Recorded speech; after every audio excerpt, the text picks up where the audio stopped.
जय श्री कृष्णा, जय श्री राधे, हर हर महादेव।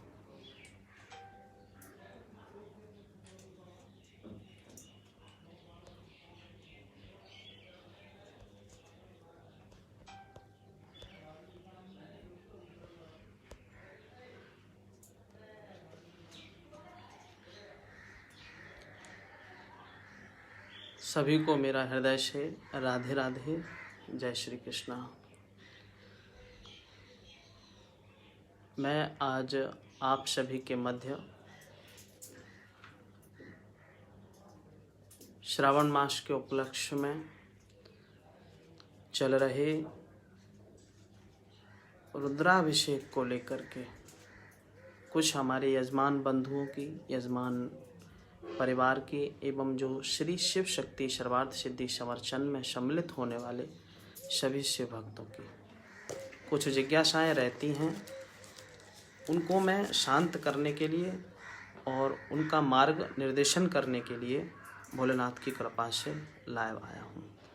ओम पांडे जी को राधे राधे, विनीत कुमार जी को राधे राधे, रामलाल जी को राधे राधे, विनीत कुमार जी राधे राधे, जय श्री कृष्णा। मेरा सभी को हृदय से राधे राधे। निवेदन, आप ये जानकारी सिर्फ मेरे बताने की नहीं, आप सबकी जिज्ञासा को लेकर के और सभी के हितकर जानकारी है। मैं प्रयास करूँगा कि आप सबको इस सुंदर जानकारी से अवगत कराऊं और आगे के लिए आप लोग इसको अपने हृदय में धारण कर और अपनी मनोरथों को पूर्ण करने हेतु इसका सदुपयोग करते रहें। आजकल महाअभिषेक का शुभ अवसर, श्रावण का महीना जो भगवान भोलेनाथ को बहुत ही प्रिय है, चल रहा है।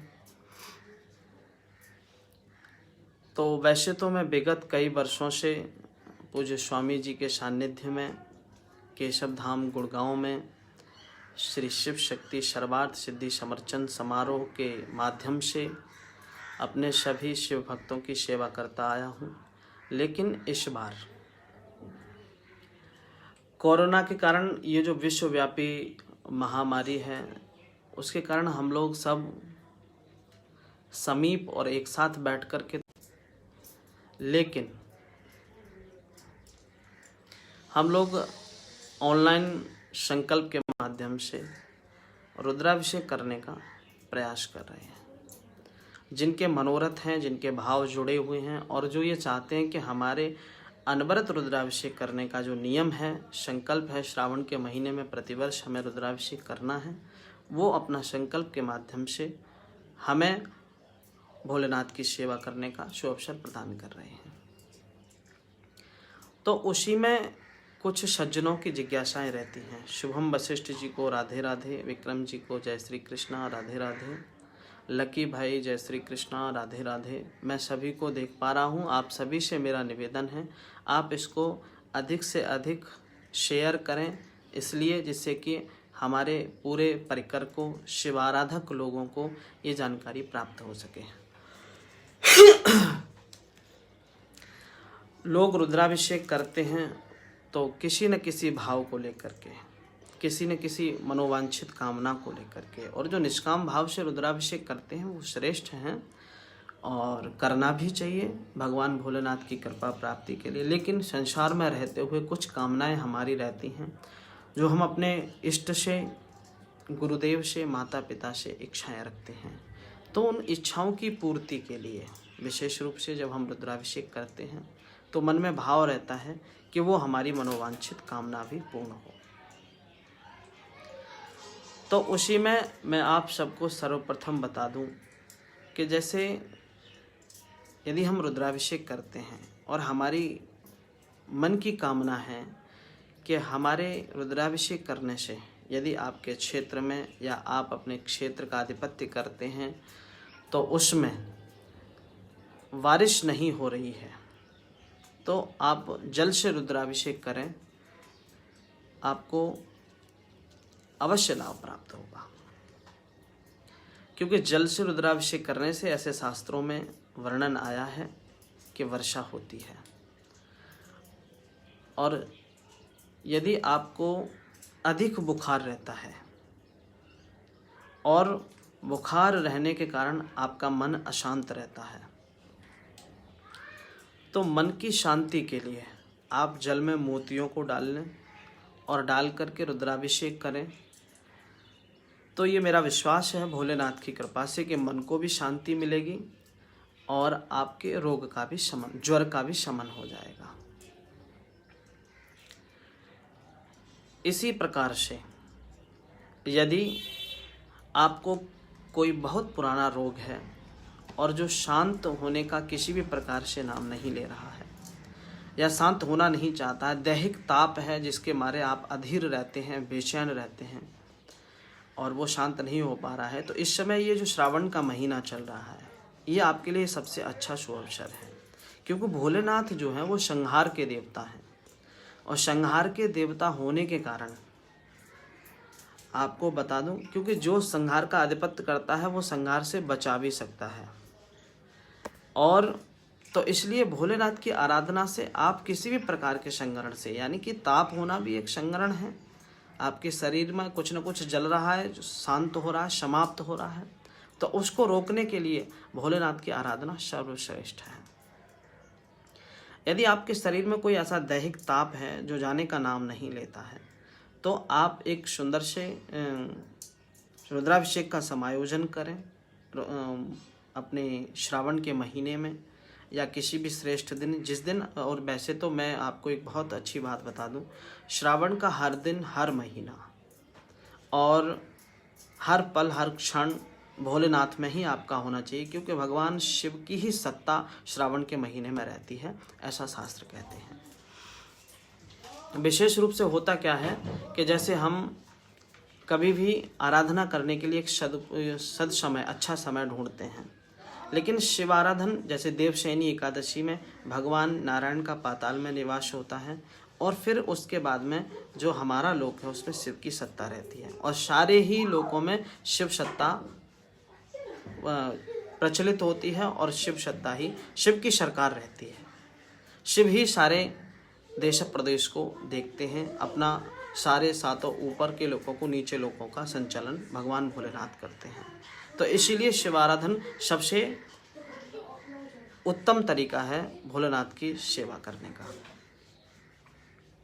अब उसमें हम, जैसे हमारे रोग की शांति नहीं हो रही है, तो मैं बताना चाह रहा था कि जैसे जल है और जल में थोड़ा सा गंगा जल, जिससे कि पवित्रतम जल हो जाए, और उसमें कुसा डाल लें। कुसा को हम अपनी जैसे ग्रामीण भाषा में कहें या फिर अपनी हिंदी भाषा में कहें या जो हमारी देश भाषा है, प्रदेश भाषा है, उसमें कहें तो उसको हम ये कहेंगे कि दाव, और उस दाव को डाल करके यदि आप भगवान भोलेनाथ का यजन करें, रुद्राभिषेक करें, तो ये मेरा विश्वास है और भोलेनाथ की कृपा से आपको अपने जीवन में व्याप रहे दैहिक ताप का समूल नष्ट होने का विशेष फल प्राप्त होगा। तो इस प्रकार से कोसा के जल से रुद्राभिषेक करने से दैहिक ताप समाप्त हो जाते हैं। जीवन में सब साधन हो हर व्यक्ति चाहता है, और उन विशेष साधनों में एक वाहन सुख भी होता है, जिससे कि हम कम समय में एक लंबी दूरी को तय कर सकते हैं।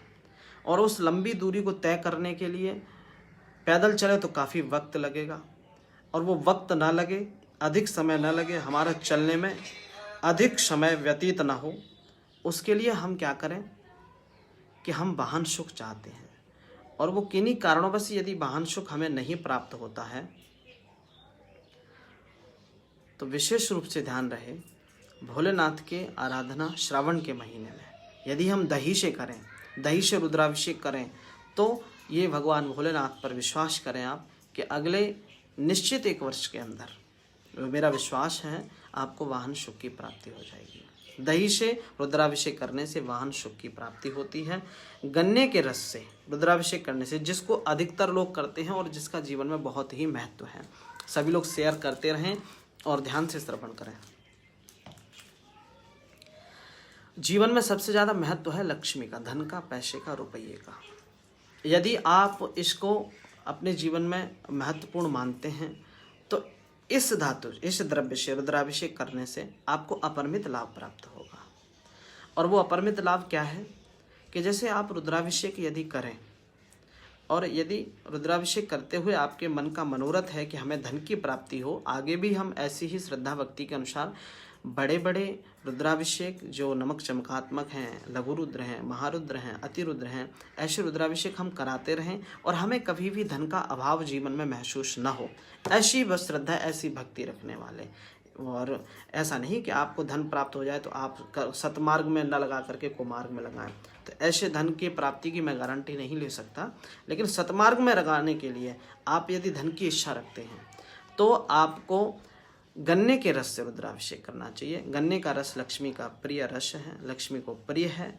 और शिव भोलेनाथ की रुद्रार्चन, शिव भोलेनाथ की आराधना करने से, रुद्राभिषेक करने से, जलधारा रुद्राभिषेक की इक्षु रस धारा देने से आपको लक्ष्मी की प्राप्ति होती है। गन्ने के रस से रुद्राभिषेक करने से लक्ष्मी, स्थिर लक्ष्मी की प्राप्ति होती है। स्थिर लक्ष्मी में और लक्ष्मी में इतना अंतर है कि लक्ष्मी आती है, लक्ष्मी श्रेष्ठ होती है। रुपया थोड़ा सा हो सकता है कि अधिक श्रेष्ठ ना हो, लेकिन लक्ष्मी श्रेष्ठ होती है। स्थिर लक्ष्मी में ये अंतर होता है कि स्थिर लक्ष्मी जो होती है वो हमारे घर में रहे भी, हमारे घर में निवास भी करे, हमारे घर के सारे खर्चे भी बड़े अच्छे से चलें, हमारे मन के सारे मनोरथ भी धन के माध्यम से पूरे होते हैं तो वो भी होते रहें, श्रेष्ठ मनोरथ पूरे होते रहें और धन का कभी अभाव ना रहे। उसे कहते हैं स्थिर लक्ष्मी। ऐसी लक्ष्मी को प्राप्त करने के लिए आपको गन्ने के रस से ही रुद्राभिषेक करना चाहिए। प्रेम से कहिए राधे राधे।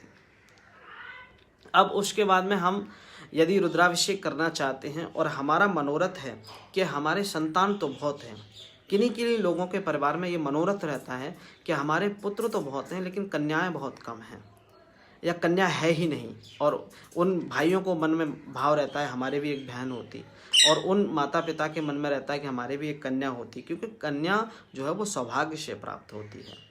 तो कन्या के भाव रखने वाले, कन्या के प्रति श्रद्धा रखने वाले और कन्या को अपने जीवन का एक अंग बनाने की इच्छा रखने वाले वो माता पिता, वो भाई बहन, भाई अगर मधु से रुद्राभिषेक करें तो ऐश्वर्य की भी प्राप्ति होगी और कन्या की भी प्राप्ति होगी। अब आप ये समझ लीजिए यहाँ पे कि कन्या एक ऐश्वर्य का रूप है, आपका सम्मान है, आपका ऐश्वर्य है कन्या, और वो मधु से रुद्राभिषेक यदि आप करें तो कन्या की प्राप्ति संतान के रूप में आपको होगी। ऐश्वर्य की भी प्राप्ति मधु से रुद्राभिषेक करने से होती है। और मधु से रुद्राभिषेक करने से एक और अपरिमित लाभ होता है कि जो असह्य रोग होते हैं, जिनको हम किसी भी प्रकार से नष्ट नहीं कर पा रहे हैं, अपने जीवन, अपने शरीर से नहीं निकाल पा रहे हैं, और उसके लिए भी यदि आप मधु से रुद्राभिषेक कर रहे हैं तो उसमें भी शांति मिलती है।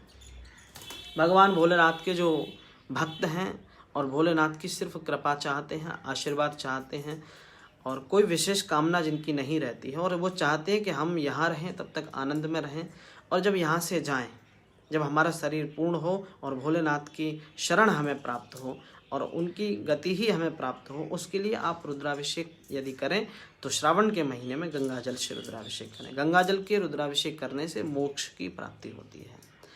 उसके बाद में आप जैसे पुत्र की कामना रखते हैं, आप एक अच्छे श्रेष्ठ माता पिता हैं लेकिन संतान का अभाव है, और आपकी इच्छा है मन में कि आप संतान की आपको प्राप्ति हो, तो आप दूध से रुद्राभिषेक करें। पूरे श्रावण के महीने हर दिन करें और 2 प्रहर करें।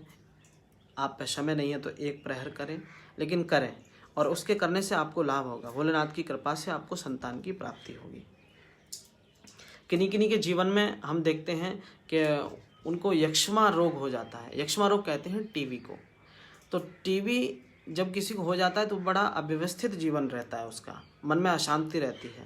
तो ऐसे रोग को शांत करने के लिए, और भी कोई टीबी जैसे बहुत सारे रोग होते हैं, उन सबको शांत करने के लिए यदि हम रुद्राभिषेक करें तो वो द्रव्य होना चाहिए आपका घी। घी से रुद्राभिषेक करने से यक्ष्मा रोग की शांति होती है, और यक्ष्मा रोग के शांति होने के साथ साथ यदि आपको संतान की उत्पत्ति नहीं हो रही है या आपका वंश किसी प्रकार से रुक गया है, तो वंश की वृद्धि के लिए घी से रुद्राभिषेक करने का सबसे अच्छा प्रमाण शास्त्रों में मिलता है।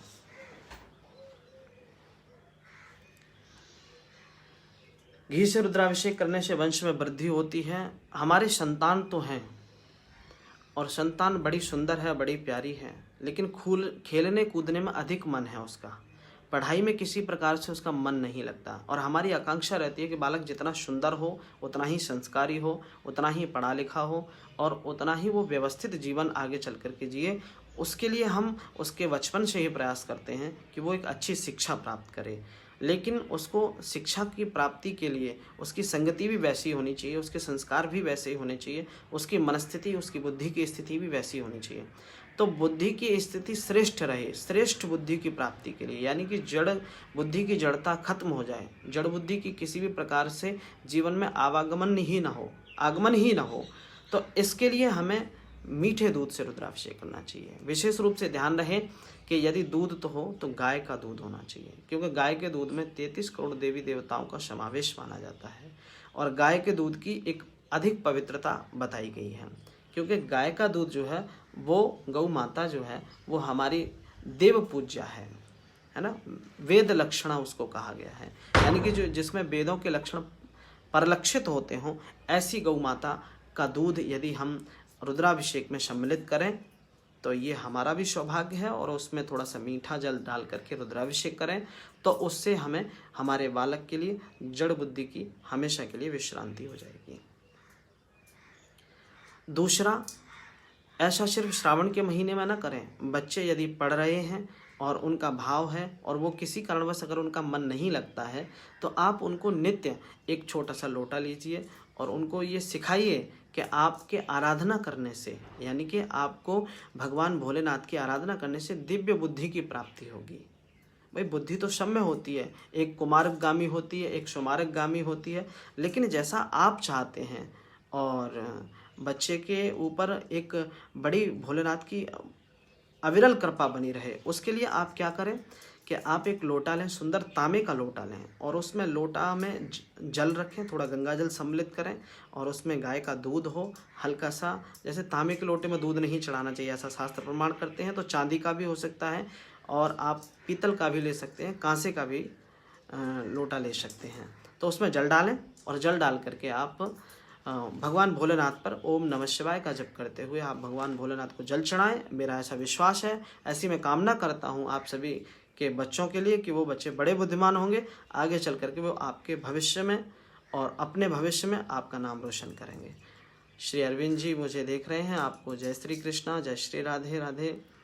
आपके द्वारा अलौकिक जनजाति प्राप्त हो रही है। जय श्री कृष्णा प्रभु। मैं आशा करता हूँ आप सभी इसको शेयर करेंगे और शेयर करके लोगों तक, जन जन तक इसका लाभ पहुँचाएंगे, क्योंकि आपका एक शेयर हो सकता है हमारे यजमान परिकर तक पहुँचे, भक्त परिकर तक पहुँचे या शिव भक्त परिकर तक, शिव परिवार तक, जो बड़ी निष्ठा रखते हैं प्रभु में, लेकिन अभी उनको ये मार्ग प्रशस्त नहीं है कि रुद्राभिषेक की अर्चना हमें कैसे करनी चाहिए। अब भोलेनाथ का श्रावण का महीना, यानी कि भोलेनाथ के दिवस, भोलेनाथ का विशेष रूप से प्रभु की सत्ता, विशेष रूप से प्रभु की सरकार, विशेष रूप से भोलेनाथ के लिए किए जाने वाले रुद्राभिषेक करने का सबसे महत्वपूर्ण दिन, और जो साक्षात जैसे पितरों के महीने में, पितृ दिवसों में, जब पितर नीचे आकर के और मृत्यु लोक में आकर के आपकी हर पूजा को स्वीकार करते हैं, ऐसे ही श्रावण के महीने में देवशयनी एकादशी से देवता लोग शयन कर जाते हैं, वो जाकर के देवोत्थान एकादशी के ही दिन जागृत होते हैं। उस समय भगवान भोलेनाथ के हाथ में ही पूरी समस्त ब्रह्मांड संपूर्ण की सृष्टि की सत्ता रहती है। तो इस समय किया हुआ शिवार्चन, रुद्राभिषेक आपको अनंत गुना फल प्रदान करता है।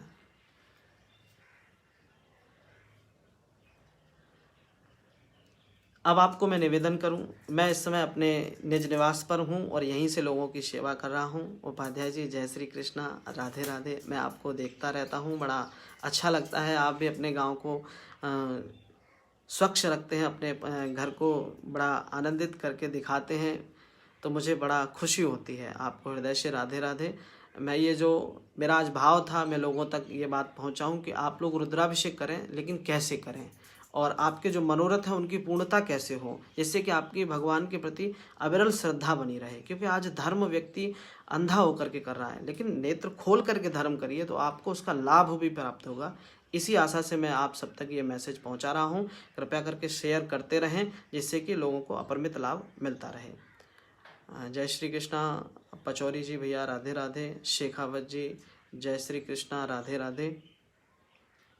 तो मैं बता रहा था आपको कि आगे चल कर के जब हम श्रेष्ठ बुद्धि हमें प्राप्त हो जाती है, पढ़ लिख जाते हैं, तो हम कुछ करने की इच्छा रखते हैं तो कुछ कर भी जाते हैं।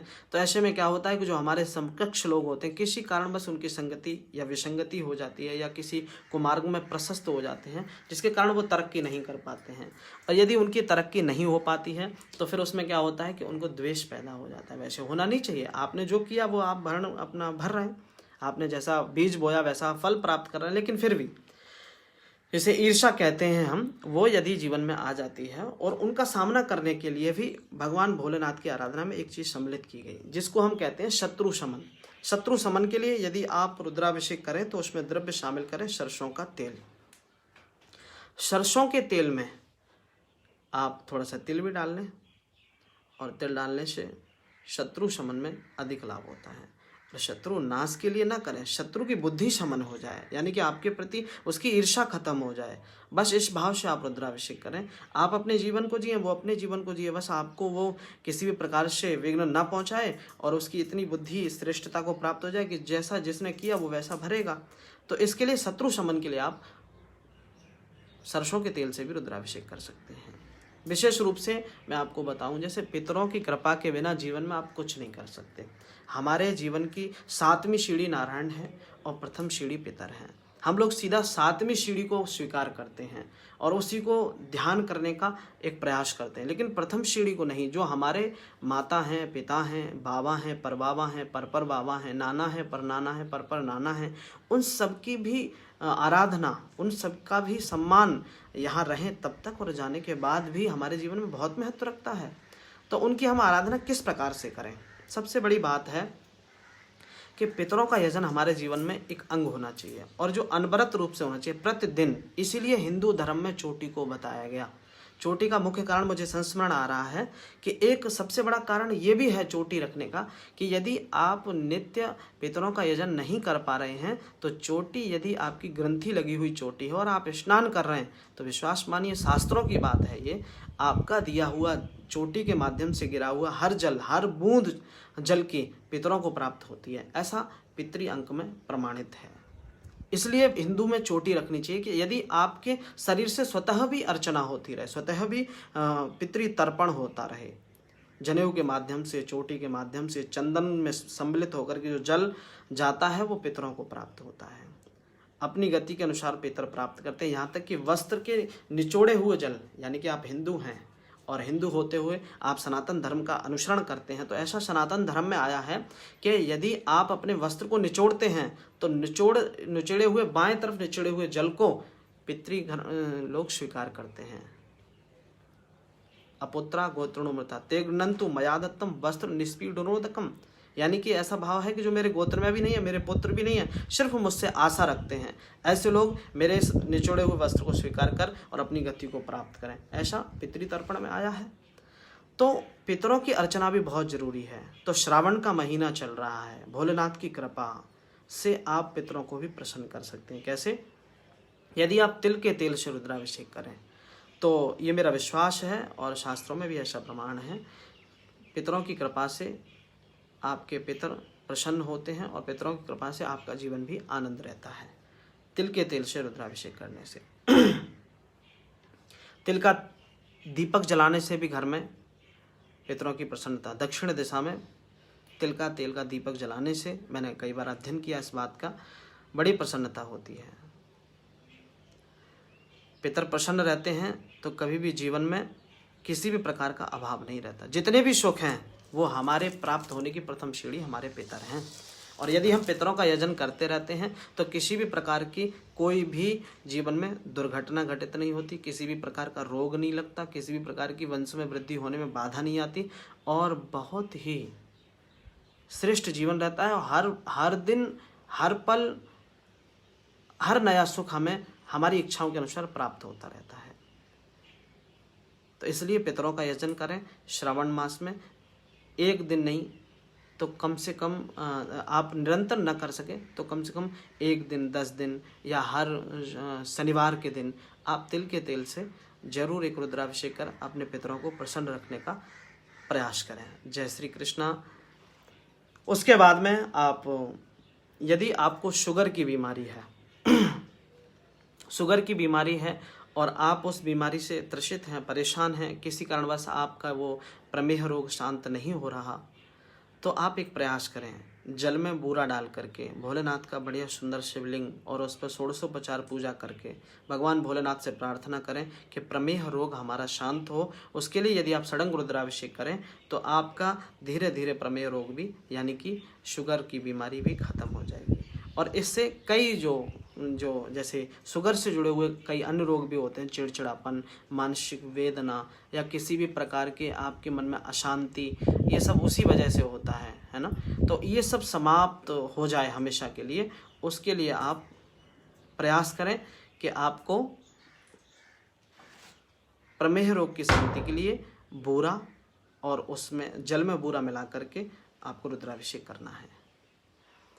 और एक विशेष कामना व्यक्ति के मन में रहती है कि मैं रुद्राभिषेक करूं, और इनके अलावा मैंने 2-4 मनोरथ बताए, आपको 10 बता दिए होंगे, 15 भी, लेकिन इनके अलावा भी अन्य कोई मनोरथ यदि आपका रहता है, और मैं तो आपसे कहूँ जीवन है, हम बढ़ते हैं तो हमारे शत्रु भी बढ़ते हैं, मित्र भी बढ़ते हैं, लेकिन वही मित्र हमारे किसी कारण में शत्रु भी हो जाते हैं और किसी झंझावात में हमें फंसा देते हैं। तो ऐसे झंझावात से, यानी कि जिससे निकलना बड़ा मुश्किल काम हो और फिर हम उससे निकलना चाह रहे हों, क्योंकि हमारा भी परिवार है, हमें वो भी देखना है, किसी कारणवश फंस गए, तो किसी भी प्रकार के मनोरथ की सिद्धि के लिए, यानी कि वो मनोरथ आपका श्रेष्ठ भी हो सकता है, आपको सुखदायी भी हो सकता है और आपको किसी बाधा से निकालने वाला भी हो सकता है, तो उसमें आप क्या करें कि आप मनोरथ की सिद्धि के लिए दूध और भांग दोनों को मिश्रित करके बढ़िया से, और उसमें मिला करके पहले आप भगवान की बहुत अच्छे से सेवा पूजा करें, और सेवा पूजा करने के बाद में उसको मिला करके और बड़ी ही किसी अच्छी छन्नी से छान करके और श्रद्धापूर्वक ओम नमः शिवाय का जप करते हुए आप किसी ब्राह्मण के द्वारा, ब्राह्मण उपस्थित नहीं है, यदि सुरक्षित ब्राह्मण मिले, यानी कि किसी भी प्रकार आजकल जो चल रहा है विश्वव्यापी महामारी, उससे त्रसित न हो, ग्रसित न हो, और आपका श्रेष्ठ ब्राह्मण हो, आपकी विश्वसनीयता हो, और जिनको वेद का ज्ञान हो, जिनको रुद्राभिषेक कराना आता हो। ऐसा नहीं है कि जिनको वेद बोलना नहीं आता और आप रुद्राभिषेक करा रहे हैं और फिर आप भाव रखें कि आचार्य सुमित कृष्ण तो ऐसा कुछ बता रहे थे लेकिन उससे हमें अपरिमित लाभ, तो ये पूर्णता प्राप्त तो नहीं हुई। तो मैं ये विश्वास के साथ नहीं कह सकता। प्रयास करें कि ब्राह्मण हो। वैसे तो मैं कहूँ ब्राह्मण के चरण पढ़ने मात्र से कार्य पूर्ण हो जाता है, लेकिन ब्राह्मण स्वयं सच में ब्राह्मण होना चाहिए। ऐसा नहीं कि जन्म से ब्राह्मण हो लेकिन कर्म से वो विचलित हो गया हो, मैं उसकी पूर्णता से नहीं कह सकता। जन्म से भी हो, कर्म से भी हो, धर्म से भी हो, स्वभाव से भी जो ब्राह्मण हो, जिसके शिखा सूत्र हो, चोटी रखी हो, और वो अपने यजमान में एक आशीर्वाद देने का भाव रखता हो और आपके प्रति उसका लगाव हो और आपका भी अपरिमित उसके प्रति श्रद्धा हो, तभी आपका अनुष्ठान पूर्ण हो सकता है। धन खर्च करने से, ब्राह्मण को बुलाने से, जिमाने से, और उसके बाद में आप केवल अपने अभिमान में रहें कि मैं धन खर्च कर रहा हूँ, अनुष्ठान करा रहा हूँ, पंडित जी ये आपकी गारंटी है, ऐसा होना चाहिए, तो मैं कहता हूँ शायद पूर्णता नहीं मिलेगी आपको। ब्राह्मण के बुलाने के साथ साथ आपके अंदर श्रद्धा उस अनुष्ठान में भी होनी चाहिए जो अनुष्ठान आप करा रहे हैं, और ब्राह्मण से कहीं अधिक आपको विश्वास होना चाहिए कि मेरे कराने से ये पूरा होगा, तभी आप उस अनुष्ठान का पूर्ण फल प्राप्त कर सकते हैं। मनोरथ की सिद्धि के लिए दूध और भांग के रस से आप रुद्राभिषेक कर सकते हैं। दूसरी चीज, जीवन में हर व्यक्ति चाहता है कि मेरी अवनति ना हो, हमेशा उन्नति रहे। तो उस उन्नति को हमेशा बनाए रखने के लिए और हमेशा बढ़ते रहने के लिए मेरे को बहुत सारे जन देख रहे हैं। मैं आप सभी को हृदय से राधे राधे, जय श्री कृष्णा, हर हर महादेव। और निवेदन करता हूँ, श्रावण का महीना चल रहा है, मैं जिन सज्जनों को, बंधुओं को अपने साथ में बैठ कर के विगत कई वर्षों से श्री शिव शक्ति सर्वार्थ सिद्धि समर्चन समारोह के माध्यम से रुद्राभिषेक कराता आ रहा था, इस बार वो आयोजन विश्राम दिया गया, जिससे कि हो सकता है कि मैं विशुद्ध हूँ और आप आने में विशुद्ध हैं, लेकिन कहीं आपने किसी से सामान खरीदा और कहीं वो ग्रसित है कोरोना से, तो उसका पता भी नहीं चलता एकदम 3-4 दिन तो आपको उसके चीज़, तो व्यवस्था बिगड़ जाती काफ़ी, आप भी परेशान हो जाते और मन में कहीं अश्रद्धा पैदा हो जाती कि हमने तो इतना अच्छा कार्य किया और उसमें हमें जो है लाभ तो नहीं मिला, लेकिन हानि हो गई कि शरीर में कोरोना प्रवेश कर गया। तो इसलिए हमने इस बार उसको जो है स्थगित किया। लेकिन ऑनलाइन फ़ोन के माध्यम से संकल्प लेकर के जो सज्जन मुझे फ़ोन करके संकल्प दिला रहे हैं, कर रहे हैं, उनका रुद्राभिषेक मैं करने का बहुत सुंदर तरीके से प्रयास कर रहा हूँ। तो मेरा निवेदन है आप सभी से कि किसी भी प्रकार से आप अपने घर में, श्रावण का महीना शिव सत्ता का महीना है, शिव सत्ता के दिन हैं, तो रुद्राभिषेक अवश्य करें अपने घर में। आप किसी को बुला नहीं सकते तो स्वयं ऐसा कुछ प्रयास करें जिससे कि आप रुद्राभिषेक कर सकें। और कई स्वयं के करने की भी बहुत सारी विधियां हैं, तो उनको जानने के लिए आप मुझसे संपर्क भी कर सकते हैं, क्योंकि सारी बातें मैं यहाँ कहूँगा तो अधिक समय लगेगा। जय जय भैया महादेव। शैलेंद्र सिंह तोमर जी, बहुत बहुत हृदय से महादेव है आपको।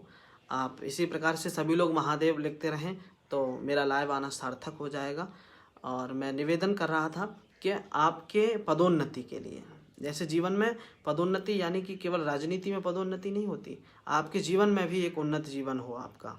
आपके पद यानी कि आप बालक हैं तो वयस्क हों, वयस्क हो तो युवा हों, युवा हों तो वृद्धत्व तो कोई प्राप्त करना चाहता ही नहीं है।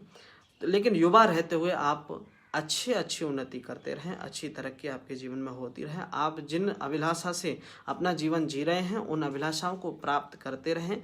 उसके लिए आप रुद्राभिषेक करें तो वो है फलों के रस से। आप कई फलों को एक साथ इकट्ठा कीजिए और एकत्रित करके उनको एक पात्र में रखिए, और रखने के बाद में प्रयास कीजिए कोई विशुद्ध ब्राह्मण के द्वारा आप अपने घर में या मंदिर में या देवालय में और कहीं भी कोई उपस्थिति आपको नज़र नहीं आती हो, किसी भी प्रकार की कोई बाधा आ रही हो, तो आप बड़े सुंदर एक जगह से खेत की मिट्टी उठा करके लाइए। बालू हो बालू ले आइए, पीली मिट्टी हो पीली मिट्टी ले आइए। घर में स्वयं शिव का निर्माण कीजिए। आप स्वयं शिव का, यानी कि जो भगवान रामेश्वर में राम जी ने निर्माण किया, रामेश्वर को बालू से ही तो बनाया, और बना करके फिर भगवान ने आराधना की और फिर कहा कि जो ये रामेश्वर दर्शन करे हैं ते तम तज मम लोक से दरे हैं, जो गंगा जल आन चढ़ाए हैं सो सायुज्य मुक्त नर पाए हैं। बहुत अच्छी बात है शैलेंद्र जी, मैं आपको हृदय से नमन करता हूँ। यदि आप नित्य रुद्राभिषेक करते हैं तो ये बड़ी सौभाग्य की बात है। आप हर दिन रुद्राभिषेक करें तो आज किया हुआ, श्रावण के महीने में किया हुआ हर दिन रुद्राभिषेक अनंत गुना फल प्राप्त कराता है।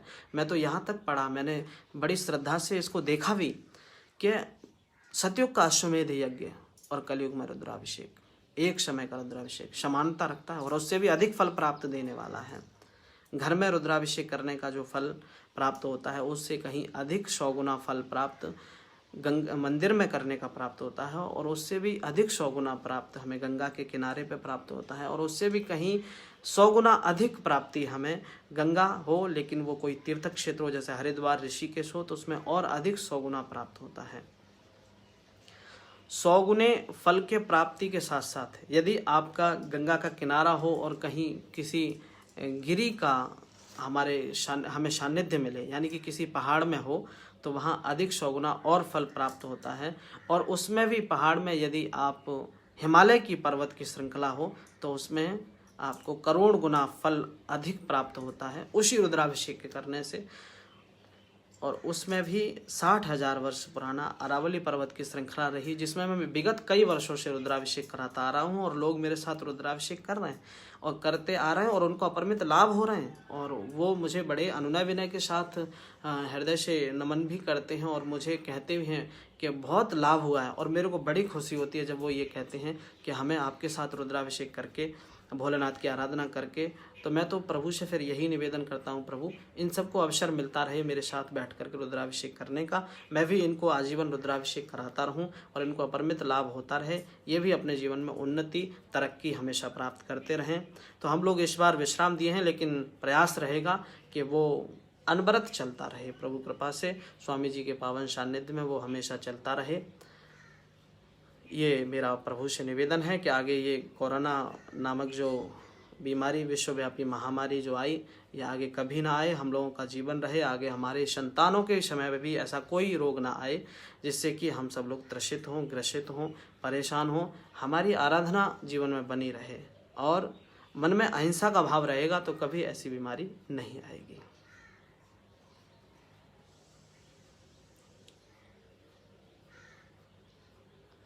बहुत सारे लोग प्रश्न कर रहे हैं, मैं निवेदन करूंगा, मैं अपनी बात को कह रहा हूं, तो अभी आप लोग ध्यानपूर्वक श्रवण करें। और शैलेंद्र जी कह रहे हैं क्षत्रियों को किस चीज़ से रुद्राभिषेक करना चाहिए? क्षत्रियों का भाव क्या है, उस भाव को मुझे आप अवगत कराएं तो मुझे लगता है कि मैं आपको बता पाऊंगा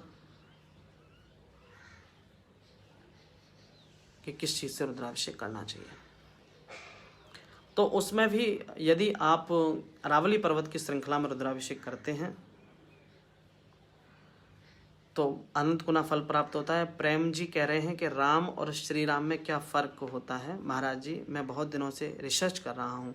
अरे प्रेम जी, ये तो साधारण सी बात है। राम प्रभु शब्द अगर रमनते योगिनो यस्मिन श राम, ये तो शब्द राम के जो नाम है उसका अर्थ है, और राम प्रभु श्री राम का नाम है। और श्री राम माने सीता सहित राम, श्री राम। सीता श्री केवल लक्ष्मी नहीं होती है, श्री हर वो अर्धांगिनी है नारायण की, या जो नारायण के रूप में जितने भी अवतार लिए वो सब अर्धांगिनी जो हैं वो श्री का कारक हैं, है ना। जैसे सच्चिदानंद में जो सत है वो नारायण का रूप है, ऐसे ही श्री शुक उवाच में जो श्री है वो राधा रानी का वाचक कारक कहा गया है।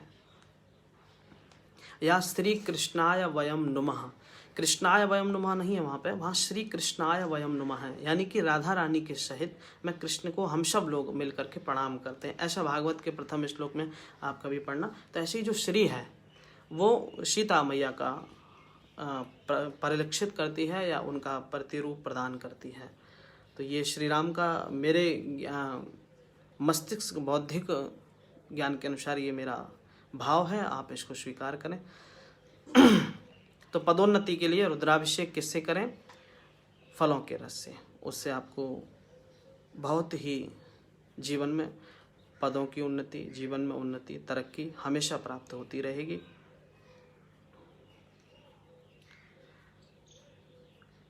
क्षत्रिय शब्द में जो भी भाव होते हैं उसको देखते हुए देखिए, यदि ऐसी बात है तो क्षत्रिय का कार्य है समाज की रक्षा करना, और वो रक्षा रूपी शुश्रूषा और सेवा करना। तो बल की प्राप्ति हो, विशेष रूप से क्षत्रिय को क्षत्रिय बल की प्राप्ति हो और उसका आत्मबल मजबूत रहे।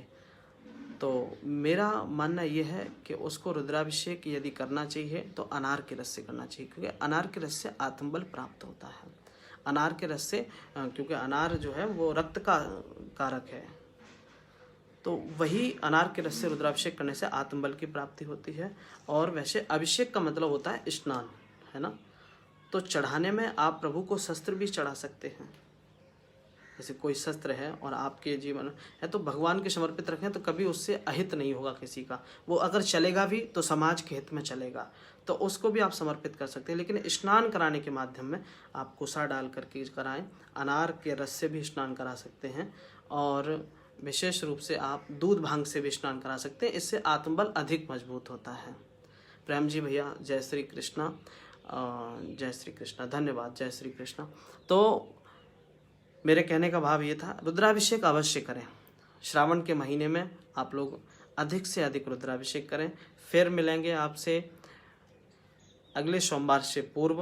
और इस बार मैं निवेदन करूंगा, अभी जो इस महीने में 5 सोमवार आए हैं और इन 5 सोमवारों का यदि आप प्रतिदिन का सदुपयोग किसी कारणवश व्यस्तता के कारण नहीं कर पा रहे हैं तो 5 सोमवारों का सदुपयोग अधिक से अधिक करें। और भाव रहे भोलेनाथ की कृपा प्राप्त हो, आपको कहीं जाने का अवसर मिले, मंदिर समीप में कोई मंदिर हो वहाँ जाके करना चाहते हैं वहाँ करें। और इस समय में जो ब्राह्मण देवता हैं मेरे साथ भी जुड़े हैं, आपके साथ भी जुड़े होंगे, तो उनकी भी सेवा करने का, यानी कि उनके होने का भी लाभ लेने का आपको बहुत अच्छा ये शुभ अवसर है। क्योंकि देव शयन करेगा, अधिक अन्य अनुष्ठानों को हम नहीं कर सकते, लेकिन शिवाराधन, रुद्राभिषेक, रुद्रार्चन, सहस्त्रार्चन, नमक शमकात्मक रुद्राभिषेक, रुद्र, लघु रुद्र, अतिरुद्र, महारुद्र, ये सब कर सकते हैं। तो इन सबको करें, उन ब्राह्मणों की भी सेवा शुश्रूषा करें, और इससे उनका आशीर्वाद भी आपको प्राप्त होगा और उनकी कृपा से आप आगे चल करके जीवन में उन्नति करेंगे, तरक्की करेंगे। और शिवाराधन से जो संहार के देवता, मैं विशेष बात बताना चाहता हूँ कि जो संहार के देवता हैं, आज अपने पूरे विश्व में अधिक से अधिक मात्रा में संहार ही हो रहा है। कोई कोरोना से ग्रसित हो रहा है, कि कोई किसी कारणवश जा रहा है, कोई किसी कारणवश जा रहा है, लेकिन जाने की प्रक्रिया अधिक लगी हुई है फिलहाल। तो उसकी शांति के लिए और जो चले गए उनकी आत्म शांति के लिए हम लोग भगवान शिव की आराधना करें, क्योंकि संहार का जो देवता है वही संहार को रोक सकता है। भाई ब्रह्मा का काम है सृष्टि करना, उन्होंने हमें जन्म दे दिया। विष्णु का काम है पालन करना, वो हमारा पालन करना है। लेकिन किन्हीं कारणवश हमारी कर्मों के अनुसार या हमारी जीवन शैली के अनुसार यदि संहार का आधिपत्य बढ़ रहा है, यदि संहार की प्रक्रिया यदि बढ़ रही है, तो उसको रोकने के लिए हम अपने महादेव की आराधना करें। और वही श्रावण का महीना चल रहा है, खूब अच्छे से आराधना कीजिए। भगवान भोलेनाथ से आप सभी के लिए प्रार्थना, आपको सन्मति एवं स्वास्थ्य शरीर एवं पितरों की कृपा आप सब पे बनी रहे। हृदय से राधे राधे, जय श्री कृष्णा, हर हर महादेव। फिर मिलूँगा, आपको प्रयास करूँगा कि अगले शनिवार को आपको आकर के फिर किसी प्रकार के भाव को आपके समक्ष रखूं। और आपकी भी कोई जिज्ञासा हो तो मुझे आप कमेंट में लिख करके बता सकते हैं, जिससे कि मैं उस भाव को लेकर के फिर आपको अवगत कराऊंगा। विशेष रूप से लोगों का सान्निध्य तो नहीं, लेकिन लाइव के माध्यम से आपकी समस्या को समाधान करने का प्रयास करूंगा। राधे राधे, हर हर महादेव।